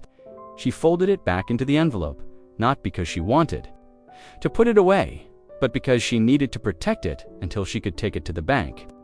The envelope felt warm now, from where she had been holding it, and she kept it close, resting it on the table beside her, as if afraid it might vanish if left alone. The phone buzzed again, but she let it go this time. For a moment, she just sat there, the sunlight falling across the table, her fingers resting lightly on the envelope. She didn't need to read another word to know what this meant. The world had shifted, and she was no longer the woman quietly working at a table in the corner of the house. She was something else now, someone who had built something that could no longer be ignored. Asterisk, asterisk, it started subtly, almost so quietly that she might have missed it if she hadn't known him so well. They were at the grocery store when they ran into a couple he knew from work. Usually, in these passing conversations, she was introduced with little more than her name, maybe a mention of how long they'd been married, but this time his hand settled lightly on her shoulder, and his voice carried something new and easy pride that hadn't been there before. "This is my wife," he said, smiling in a way that seemed rehearsed, yet careful. He might have seen her on the news. "She's the one who makes those." He paused, as if searching for the right term. "Beautiful pieces everyone's talking about." She glanced up at him, catching the quick spark in his eyes as their acquaintances, nodded politely, saying they'd heard about her. He didn't see the flicker of surprise on her face, or maybe he did and chose to ignore it. At dinner with his family a week later, it happened again. Between bites of roast chicken and polite conversation, he began telling the story of the news. Crew in their living room, the orders filling the hallway, the licensing deal that had taken off faster than anyone expected. He spoke about it as though it had always been something they had both believed in, as though he had been there from the very beginning. Cheering her on, she sat there quietly, letting him have the floor, answering questions when they were directed to her, but otherwise listening as he rewrote their history in front of the people who mattered to him. In his version, there were no years of scoffing over breakfast, no jokes at her expense at dinner parties, no moment when she had quietly packed away her tools because his words had worn her down. In his version, her success was a shared victory, one that reflected well on him too. The calls to his friends followed. She overheard them in the other room, his voice louder than usual, the tone easy and boastful. He told one friend how she's been at it for years, just waiting for the right break. To another, he described her as one of the most talented people I've ever met, as if it were something he had always believed. When they went out together, he began introducing her differently. "This is my wife," he'd say with a smile. "She runs her own business, doing really well, actually." Sometimes he'd go further, telling the story himself before she could, framing it with phrases like "you wouldn't believe the demand" and "she's really built something amazing." It was strange, hearing him speak about her like that. For so long, her work had been invisible in his eyes, something to tolerate, if not outright dismiss. Now, it was a badge he wore proudly, a way to position himself in the company of others. She couldn't decide whether it felt like vindication or something more complicated. The truth was, she didn't need his approval anymore. The orders, the licensing deal, the check with her name on it, they had already rewritten her sense of worth in ways his words never could. Still, there was a part of her that noticed the shift, that remembered all the times she had wanted to hear even a fraction of this encouragement and never had. Sometimes, when he praised her to others, she caught herself wondering if he thought she had forgotten how he'd leaned back in his chair and told her it was a waste of time and space. Forgotten the way his laughter had cut into her like a blade when she'd spoken about her ideas in front of friends. Forgotten the silence that had followed when she had finally put her tools away, thinking maybe she was wrong to try, but she hadn't forgotten. She remembered every word. She just didn't let them shape her anymore. So when he spoke now, full of admiration for the benefit of others, she smiled politely, nodded, and let him have his moment. If that was the story he wanted to tell, she wouldn't stop him. The truth was hers to keep, and she knew it in a way that didn't need to be spoken aloud. The email came late in the evening, long after the last package had been taped shut and stacked by the door. She was sitting at the table with a cup of tea, the house unusually still, when the notification lit up her screen. The subject line was "Impossible to miss feature opportunity. National profile." She opened it slowly, scanning the first few sentences. The writer introduced themselves as part of a well-known national publication, one she had seen on newsstands for years. They'd read about her in the local paper, followed the trail to the television segment, and been intrigued enough to research her story. The message was warm, almost conversational, but beneath it was the unmistakable weight of a major platform. They wanted to feature her in their next issue, an in-depth piece about unexpected entrepreneurs who had turned personal passions into thriving businesses. It should have felt like another victory, the next natural step in the momentum her work had gained. Instead, she felt something different, to tightening in her chest, a flicker of unease, the idea of more people knowing her name, of her face on a glossy page in a magazine read by millions, was both exhilarating and unsettling. She thought about the local news crew, how even that small-scale attention had left her feeling exposed in her own living room. This would be bigger, far bigger, and there would be no way to keep parts of her story untouched. Her phone was on the table, the screen dark, but she knew that if she mentioned this to anyone, especially him, the reaction would be instant. He would be thrilled, tell her she had to do it, frame it as an opportunity too good to refuse, and maybe he would be right. But he didn't know the full weight of the past, the years of her work being dismissed until it was convenient for someone else to admire it. She wasn't sure she wanted the kind of spotlight that would let everyone, friends, strangers, even old acquaintances, write her history for her. She read the email again, this time paying attention to the details. They wanted to send a photographer to capture her in her element, to interview her about her journey from hobbyist to business owner. They asked about her earliest inspirations, about the turning point when things began to change, about her vision for the future. It was flattering, yes, but it also meant putting words to things she had carried quietly for years. Her tea had gone cold by the time she closed the laptop. She leaned back in her chair, staring at the ceiling, listening to the faint hum of the refrigerator. There was a part of her that wanted to say yes immediately, to take the chance and let her work be seen by more people than she had ever imagined. But there was another part, a quieter, steadier part, that told her to wait. To think she remembered the day her friend had taken that first photo, the one that had set everything in motion without her planning it. Back then, she had been caught off guard by the attention, unprepared for how quickly things could spiral once people began to notice. This would be like that, only magnified 100 times. She closed her eyes for a moment, feeling the weight of the decisions settle around her. She didn't have to answer tonight. The email would still be there in the morning, waiting for her. For now, she let herself sit in the stillness, knowing that saying yes or no would mean more than just agreeing to an interview. It would mean deciding exactly how much of herself she was ready to let the world see. Asterisk, asterisk. The dining room looked almost exactly as it had the night she had finally packed her tools away. Same table, same chairs, the same overhead light casting a warm but unforgiving glow on everything beneath it. Only this time, the table was set for company. Plates were stacked neatly at one end, serving dishes lined up with food still steaming. He was in his usual seat at the head of the table, the spot from which he had so often dismissed her work, with an offhand remark or a smirk meant to be disguised as humor. Their guests were friends of his from years back, people who had only met her once or twice before. They had barely settled in when he began telling the story, his voice carrying easily across the room. But this wasn't the old version, the one filled with mockery or playful jabs. This time, there was nothing but praise. "You wouldn't believe the kind of demand she's dealing with," he said, leaning back with the comfort of someone speaking about an accomplishment they felt personally tied to. Orders coming in from everywhere, some even overseas. And just a few months ago, she signed a licensing deal. Changed everything overnight. She passed the breadbasket, keeping her eyes on the motion of her hands rather than his expression. He was animated, telling them about the television crew, about how the hallway had been lined with boxes waiting to be shipped, about the check that had arrived by courier. He spoke as if he had been by her side through each moment, as if the journey had been shared equally. The friends were impressed, nodding along, asking questions about how she got started. She answered them with polite, measured words, leaving out the years when her work had been nothing more than background noise in this very house. She didn't mention the long nights at the table while he watched television in the next room, or the way his laughter had once made her wonder if she was only making a fool of herself.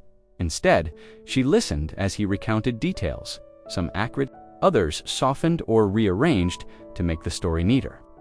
He painted himself as supportive from the start, a partner who had always known she could do it. She wondered if he believed this version now, if he had repeated it enough times that the truth had been replaced in his own memory. When the conversation shifted to future plans, he was quick to step in again. "She's got opportunities lining up now," he said, pride thick in his voice. "Big things ahead. You'll be hearing her name more and more." It struck her how easy it seemed for him to say those words here, at the same table where he had once called her work a waste of time and space. The contrast was sharp, and though the guests couldn't see it, she could feel the weight of it pressing against her chest. She sipped her water, letting the coolness steady her. There was a part of her that wanted to remind him, wanted to ask if he remembered the way she'd quietly gathered her materials one night, after one joke too many, or how long it had taken for her to even consider touching them again, but she didn't. There was nothing to be gained from dragging the truth into the open now. The people at the table wanted a success story, and he was determined to give them one. So she smiled at the right moments, answered when spoken to, and let him have his stage. If he needed to rewrite their history in order to take pride in her now, that was his choice. She knew the truth, and she carried it quietly, like a piece of her work carefully made, not for display, but for herself alone. When dessert was served, the room was filled with easy conversation and laughter. She sat back in her chair, the hum of voices around her, and thought about how strange it was to sit in this seat at this table. listening to him boast about her in the same place where her dreams had once been dismissed. The table hadn't changed, but she had. It was late in the evening when he brought it up, after the dishes were done and the house had gone quiet. She was at the kitchen table again, sorting through a stack of invoices and order forms, her pen moving in careful strokes as she double-checked amounts. The lamplight was warm but sharp, casting a tidy circle across the paperwork. He lingered in the doorway for a moment before stepping in, his hands in his pockets, wearing the kind of expression he used when he wanted something but planned to make it sound like a favor. "You've got a lot on your plate," he said casually, glancing at the spread of papers. "Orders, interviews, now the licensing deal. I've been thinking it might be a good idea if I handled the finances for you." She didn't look up right away, letting the words settle. They were carefully framed, spoken as if he were offering her relief rather than reaching for control. When she finally met his eyes, he was already pulling out a chair, sitting down like the decision was half made. "I've got more experience with this kind of thing," he continued, leaning forward, his voice pitched low in a way that suggested practicality, investments, taxes, making sure you don't get taken advantage of. "You've never had to manage this kind of money before." She rested her pen on the table, keeping her face neutral. There was a time when she might have agreed without hesitation, back when she measured her own judgment against his and often found herself lacking, but that time was gone. "What exactly would you do?" she asked.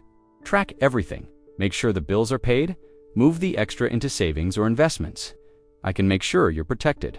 This way you can focus. On the creative side, the part you're good at." It was said without malice, but the undertone was there, a faint echo of the years when he'd defined her worth by what he thought she could and couldn't handle. She thought about all the nights she had balanced the household budget down to the last cent while he dismissed her work as nothing more than a pastime. She thought about the invoices and orders she had managed on her own long before a licensing deal or a news crew ever came into the picture. She nodded slowly, as if considering it, though in truth her decision had already been made. "I appreciate the offer," she said evenly, "but I've got it handled." He blinked, not expecting the refusal. "It's not about me doubting you. I just think it's a lot for one person, especially with how fast things are growing. I've been managing it so far," she replied, "and I want to keep doing it. This is my business. I need to know every part of it, not just the creative side." There was a pause, a small shift in his posture.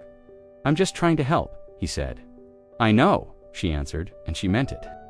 She also knew that her success had rewritten something between them and that he was trying to find his place in the new version of their life. But she wasn't going to hand over the wheel just as she'd learned how to steer. They sat in silence for a moment, the air thick with unspoken things. Eventually he stood, muttering something about turning in for the night. She watched him leave, then turned back to her paperwork. The numbers were hers, the decisions were hers, and for the first time, she felt no need to defend that choice. The lamplight still fell across the table, the same as it had on the nights when she'd worked here in quiet defiance. Only now, there was no defiance, just ownership. She picked up her pen and kept going. Asterisk, asterisk, it came to her uninvited. The way certain memories have a habit of doing, slipping into her mind while she was doing something ordinary. She had been wrapping an order for shipment, the soft rustle of tissue, paper filling the quiet room. When the thought arrived, not just a moment, but a collection of them, strung together like beads on a cord, each one worn smooth from years of handling. She remembered the early days, when her work was nothing more than a small table in the corner of the living room, how she had stayed up late into the night, bent over her materials while the rest of the house slept. Back then, she had carried a hope that was fragile but determined, a belief that even if no one understood it, there was value in what she made. And she remembered the first time he had laughed, not a cruel laugh, but the kind that wraps itself in the excuse of harmlessness. They had been sitting at the kitchen table, and she had been telling him about a new idea she wanted to try. He'd shaken his head with a smirk and said, "You're wasting your time on this stuff." It had stung, but she had brushed it off, telling herself he didn't mean anything by it, except it hadn't been just once. The comments came in different forms, sometimes a teasing remark in front of friends, sometimes a sigh when he found her still working late at night. "You should be doing something more useful," he would say, "or that's never going to lead anywhere." Over time, Those words built a weight that settled over her shoulders, making her doubt her own instincts. She could see herself on the night she'd packed everything away. It had been after a dinner with his friends, where he had made a joke at her expense. She'd laughed along at the table, but later, when the house was quiet, she'd opened the drawers and boxes, carefully tucking away each tool, each half-finished piece. She had told herself it was practical, that there were better ways to spend her time, but underneath, she knew it was because the joy had been smothered by the constant drip of dismissal. In those years, she had become smaller without even realizing it. Her dreams folded neatly into the background. Her hands kept busy with everything except the things she truly loved. He hadn't told her to stop outright. It had been more subtle than that. A glance, a tone, a question that made her feel foolish for wanting more. Now, standing in the space that had once been her quiet refuge, she realized how far she had come from that version of herself. The same work that had been dismissed, mocked, and doubted had built the life she now lived. It had brought in orders from around the world, earned her a licensing deal, and placed her name in places she had once only read about. But the memories didn't fade just because success had arrived. They were still there, woven into the fabric of her story, and while part of her wanted to leave them untouched, another part knew they served as a reminder, record of what it had taken to get here. She thought about how easily it could have gone differently. If her friend hadn't posted that photo, if the first order hadn't come through, if she had believed completely that he had been right about her work. Her hands kept moving, folding the paper neatly around the finished piece, sealing the box with tape. But in her mind, she was sorting through more than just an order. She was sifting through years of words and silences, of moments when she had nearly given up on herself. And she knew now, with a certainty that hadn't existed before, that she would never let anyone make her feel that small again. The box was ready to go. She set it aside, took a breath, and reached for the next order. It happened on a night that wasn't meant for big conversations. The house was quiet, except for the sound of rain tapping against the windows, a slow, steady rhythm that seemed to hold the air in place. She was at the kitchen table, a cup of tea cooling in front of her, while he sat across from her, scrolling through his phone. But something about the night, the stillness, the way the rain seemed to press them into the same small circle of light, made her feel like it was time. "I need to tell you something," she began, her voice even but deliberate. He looked up, eyebrows lifting in mild surprise. "Okay," she took a slow breath.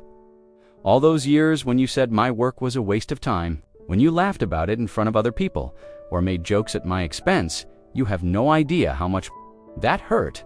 The words sat between them for a moment, heavier than she expected.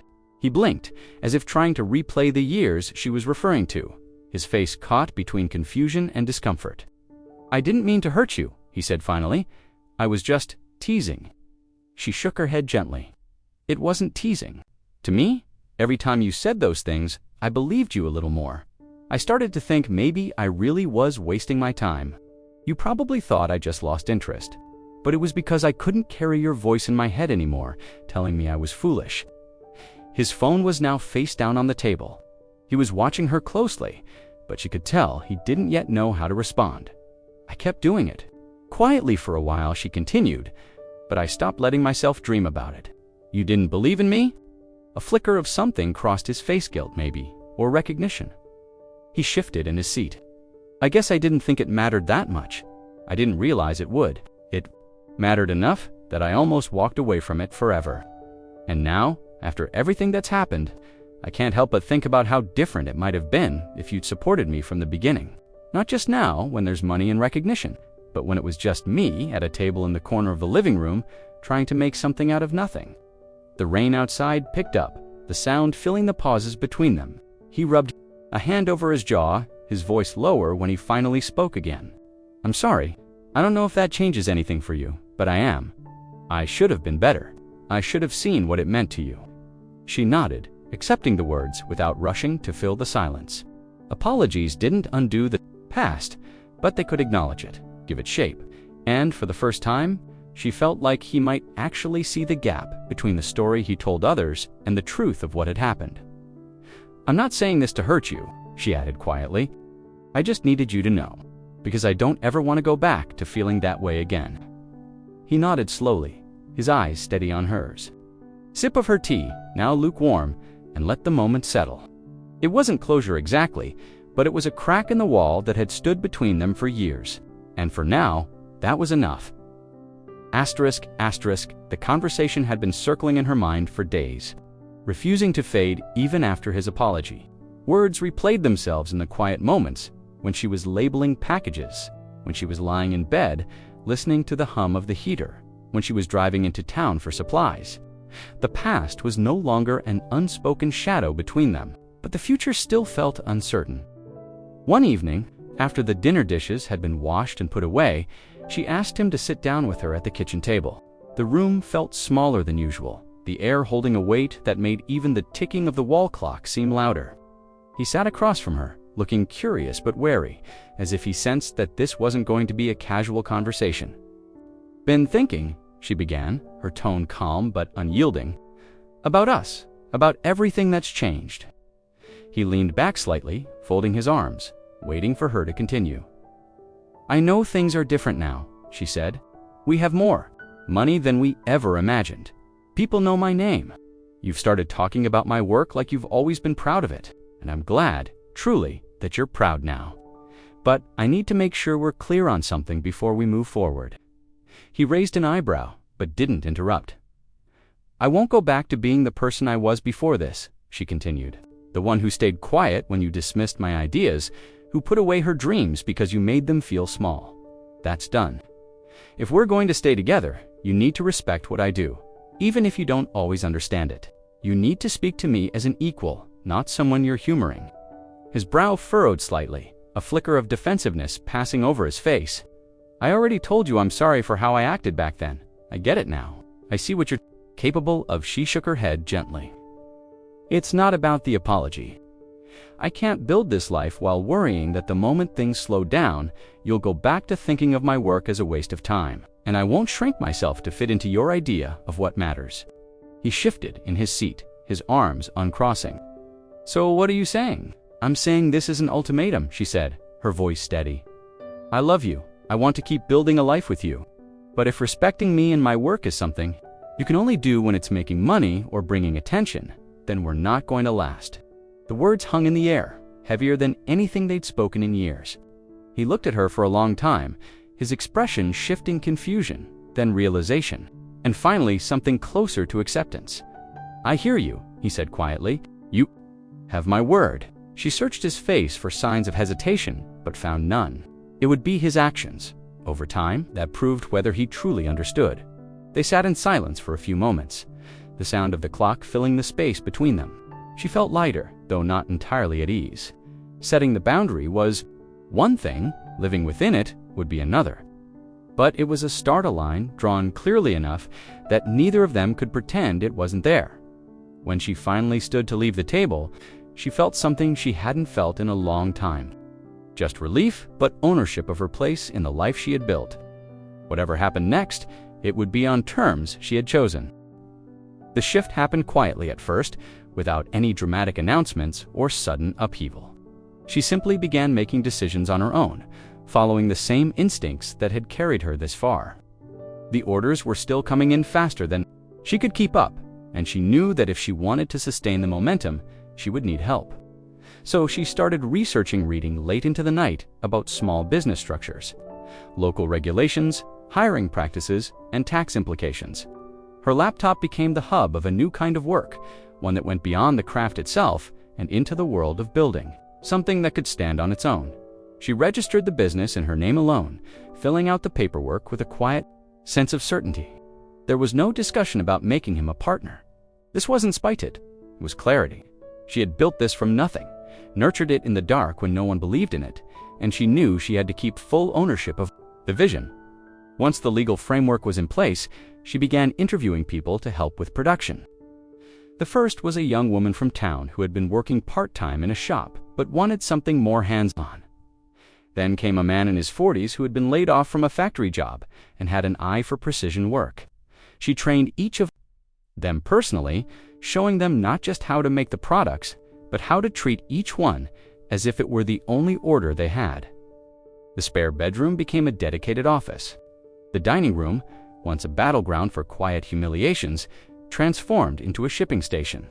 Shelves were lined with boxes, rolls of tape, and stacks of branded packaging. The garage was cleared out to make room for raw materials. Every corner of the house hummed with the movement of a business finding its shape.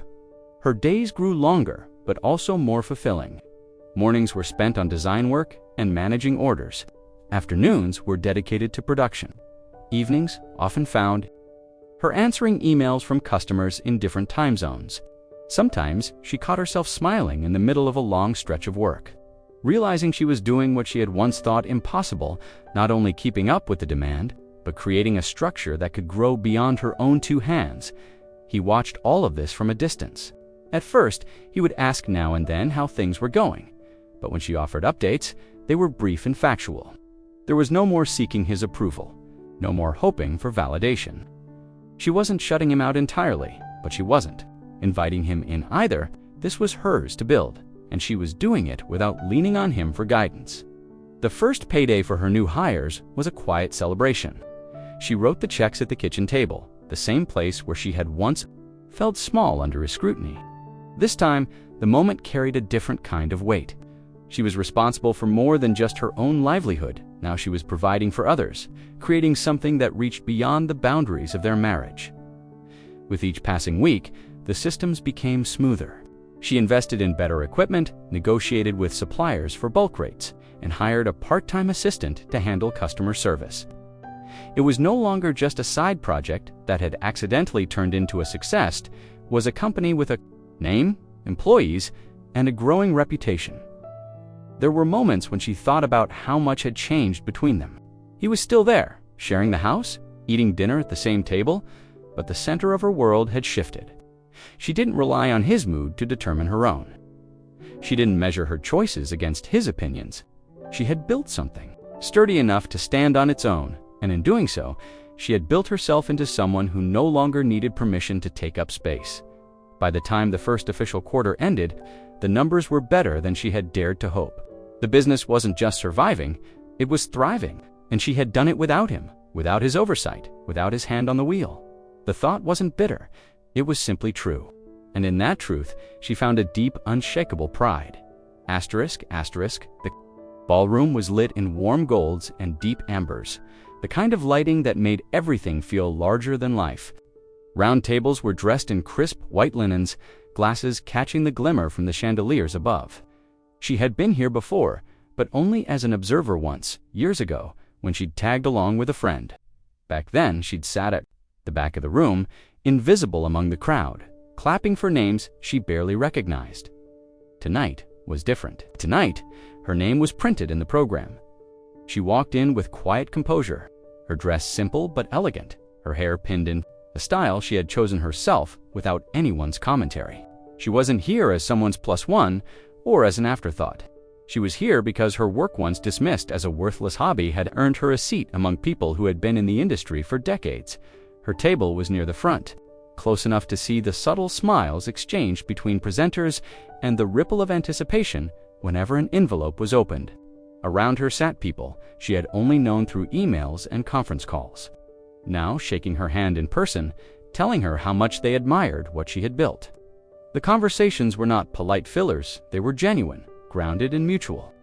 Respect the program moved quickly through the first categories, applause filling the room in waves. She listened intently, clapping for others, but her mind kept flicking to the moment she knew was coming. When the presenter began speaking about the award for Innovative Entrepreneur of the Year, her heart picked up. The words were broad at first, about adaptability, vision, and impact. But then the description narrowed, weaving in the details of her story. Starting small, scaling quickly, redefining the craft in ways no one had anticipated. She knew, even before her name was read aloud, that they were talking about her. When it happened, when her name echoed through the microphone, she felt the room shift. People were turning to look at her, smiling, clapping. She rose, not hurriedly, but with a steady grace, making her way toward the stage. The applause didn't falter. It seemed to grow layer upon layer until it felt almost unreal. The presenter shook her hand warmly, the weight of the glass award settling into her palms. It was heavier than she expected, solid and cool against her skin. She stepped to the microphone, the bright lights making it hard to see the crowd clearly, which somehow made it easier to speak. She didn't have a speech prepared at least not in the traditional sense, but she knew what she wanted to say. She spoke about the work, about the patience it required, and the joy it gave her long before it brought in money. She spoke about the people who had joined her along the way, the small team she now relied on, and the customers whose enthusiasm kept the momentum alive. She didn't tell the full story, not the parts about ridicule or discouragement, but she let her words carry the quiet truth that she had fought for this, that it hadn't been handed to her. When she finished, the applause came again, warm and sustained. She walked back to her table with the award cradled in her hands, setting it gently on the white linen before sitting down. Around her, the conversation resumed, but the energy felt different. She wasn't just part of the room anymore. She was part of the story the room was telling. Later, as the evening wound down, she caught her reflection in the mirrored wall near the exit. She stood a little taller, her shoulders relaxed, the award still in her hands. She thought about the small table in the corner of her old living room, about the nights she had worked in silence, about the years of being overlooked. And then she thought about this night, the sound of her name carried by applause, and how far she had traveled between the two. It was not just recognition, it was proof. The decision didn't arrive all at once. It wasn't a lightning strike, but a slow, steady accumulation of moments, each one adding its weight until there was no ignoring it. She had been living in two parallel worlds, one that was tied to the history of her marriage, the other to the future she was building on her own. The gap between them had been widening for months, and now she stood at the edge. Knowing she would have to choose which side to stand on, in the weeks after the awards night, she noticed the subtle shifts in herself. She no longer measured her accomplishments by how he reacted. She didn't wait for his approval before making decisions. The business had given her a kind of clarity she'd never had before, reminder that she was capable of standing entirely on her own. And yet, he was still there, in the shared spaces of their life, sometimes supportive, sometimes slipping into old habits. One evening she came home late from the workshop, the scent of sawdust and varnish clinging to her. He was in the living room, the television casting flickers of light across his face. He muted it as she walked in, asking about her day in that casual way he'd adopted lately, as though they were skirting the deeper conversations that still hung between them. She answered, but her mind was already elsewhere, circling the questions she had been avoiding. She thought about the years when her voice had been quiet in their marriage, when her ideas had felt like inconveniences to him. She thought about the way things had shifted only when her work began to bring in money and recognition. It wasn't bitterness that lingered now, but a kind of realism. She understood that change was possible, but she also understood that some changes were born out of necessity, not belief. The next morning, she made coffee and sat at the kitchen table, a notepad in front of her. She wrote down 2 columns not of pros and cons, but of non-negotiables. In one column, what she needed from any relationship, marriage or otherwise: respect, honesty, space to grow. In the other, what she would no longer tolerate: dismissiveness, control masked as concern, jokes made at her expense. She stared at the list for a long time. When she looked at it, she didn't just see her marriage, she saw the blueprint for her independence. That night, she told him they needed to talk. They sat at the same table where so many of their most difficult conversations had happened. She spoke plainly, without accusation. She told him what she needed moving forward, not just in their life together, but in her life as a whole. She told him that her independence was not a threat to their marriage, but that it was non-negotiable. She would continue to run her business on her terms. She would make decisions without being second-guessed. She would not shrink back to the version of herself who once doubted her own worth. He listened, his jaw tight, but he didn't interrupt. When she was finished, there was a long pause before he spoke. He said he wanted their marriage to work, that he didn't want to lose her. But she knew that wanting wasn't enough. Fit would take consistency, proof that he understood she was no longer asking for permission to be herself. She didn't give him an ultimatum this time. Instead, she set the boundaries in clear, unshakable terms and left the choice in his hands. Whether he rose to meet them was his decision. That night, lying in bed, she felt lighter than she had in years. The choice she had made wasn't about Staying or leaving it was about deciding the shape of her own life and refusing to bend it to fit someone else's comfort. Whatever happened next, she knew one thing with absolute certainty. Her independence was no longer something she had to earn. It was hers, and it would remain hers, with or without him. Asterisk, asterisk, the light through the window was soft and steady, the kind that made the edges of things seem gentler. Her work table sat in its familiar place by the wall, but the room around it had changed. Shelves lined with neatly labeled jars and boxes framed the space, a quiet testament to the order she had built from years of trial and error. The hum of a small heater filled the air, a low, constant sound that made the room feel even warmer against the winter chill outside. She sat with her shoulders relaxed, hands moving in a rhythm so natural it required no conscious thought. The tools fit in her grip the way they always had. But now she noticed how much they had worn over time, smooth in some places, nicked in others. They bore the marks of thousands of hours of nights spent alone at this table when the rest of the house slept. Of mornings when she'd begun work before the sun had fully risen. A small box sat open to her right, the latest order ready for its final touches. Beyond it, a stack of others waited to be shipped, each bearing her logo in crisp black ink. The design had become familiar to people she'd never met, customers in cities and countries she had only read about before. She thought about how once, long ago, she'd made these same things in silence, thinking they'd never leave the four walls of this house. The door to the workshop creaked slightly as a breeze moved through the hall. But she didn't look up. The sound didn't carry tension anymore. There was no expectation that someone might walk in with a joke at her expense or a sigh of disapproval. The house felt lighter these days. It wasn't perfect, nothing ever was, but it was hers to fill as she chose. On the wall above her table hung the framed certificate from the industry award night. Next to it was a simple photograph. Her small team, smiling in the afternoon sun outside the workshop. She had resisted putting these up at first, unsure if they were worth the space, but now they stood as reminders, not of recognition for its own sake, but of the road she had walked to get here. Her phone buzzed once on the corner of the table. An email notification lit the screen. The subject line, just a customer's name. She didn't rush to open it. The pace of her life no longer felt like a sprint. Orders still came in, sometimes faster than she could handle, but the panic was gone. She had built systems, hired the right people, and trusted herself to keep the business steady. A beam of sunlight slid across the table, catching on the curve of her coffee mug. She paused for a sip, letting the warmth settle in her chest before setting it back down. There was no urgency in her movements now. No need to prove anything. She was here because she wanted to be, doing work that mattered to her in a space she had shaped with her own hands. Outside, a car passed slowly on the street, its tires crunching against the gravel. She barely noticed. The world could turn at its own pace. She had found hers. The room smelled faintly of varnish and cedar, a scent she now associated with possibility rather than confinement. She reached for the final piece in the box, turning it over in her hands to check every detail before tucking it into place. The lid closed with a quiet, satisfying snap. She wrapped the package in brown paper, tied it with twine, and slid it onto the stack, waiting for pickup.